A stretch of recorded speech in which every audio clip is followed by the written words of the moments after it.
ಅದೊಂದಿತ್ತು ಕಾಲ. 1970ರಲ್ಲಿ 50 ಪೈಸೆಗೆ ಬಿಸಿ ಬಿಸಿ ಕಾಫಿ, 1 ರೂಪಾಯಿಗೆ ಬಿಸಿ ಬಿಸಿ ಮಸಾಲೆ ದೋಸೆ ಸಿಗ್ತಾ ಇತ್ತು. ಹೌದು, ಇದು ನಿಜ ಕಣ್ರಿ. ಸದ್ಯ ಈ ಹೋಟೆಲ್ ಬಿಲ್ ಸೋಷಿಯಲ್ ಮೀಡಿಯಾದಲ್ಲಿ ಫುಲ್ ವೈರಲ್ ಆಗ್ತಾ ಇದ್ದು ನೋಡಿದ್ರಲ್ಲ.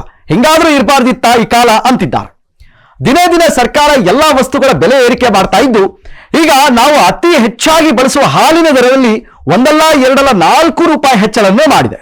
ಇದರಿಂದ 15 ರೂಪಾಯಿ ಇದ್ದ ಕಾಫಿ ಟೀ ಬೆಲೆ ಎಲ್ಲಾ ಹೋಟೆಲ್ಗಳಲ್ಲಿ 20 ರೂಪಾಯಿ ಆಗಿದೆ. ಇದರಿಂದ ದಿನಕ್ಕೆ 4-5 ಬಾರಿ ಕಾಫಿ ಟೀ ಕುಡಿಯುತ್ತಿದ್ದ ಕಾಫಿ ಟೀ ಪ್ರೇಮಿಗಳು ಅಳುವಂತಾಗಿದೆ.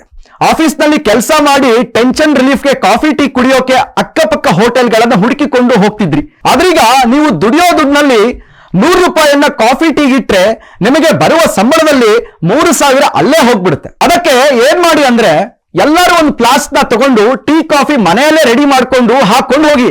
ಎಲ್ಲಾ ವಸ್ತುಗಳ ಬೆಲೆ ಏರಿಕೆ ಮಧ್ಯೆ ನೀವು ಸ್ವಲ್ಪ ದುಡ್ಡನ್ನ ಸೇವ್ ಮಾಡಬಹುದು. ಹಾಗೆ ಮರಿಬೇಡಿ, ಅಪ್ಪಿ ತಪ್ಪಿ ನಿಮ್ಮ ಕೈಗೆ ಜನನಾಯಕರು ಸಿಕ್ಕರೆ ನಿಮ್ಮ ಕಾಫಿ ಟೀ ಅವರಿಗೂ ಕುಡಿಯಲು ಕೊಡಿ. ಪಾಪ ಬೆಲೆ ಏರಿಕೆಯಿಂದ ಕಾಫಿ ಟೀ ಕುಡಿತಿದ್ದಾರೋ ಇಲ್ವೋ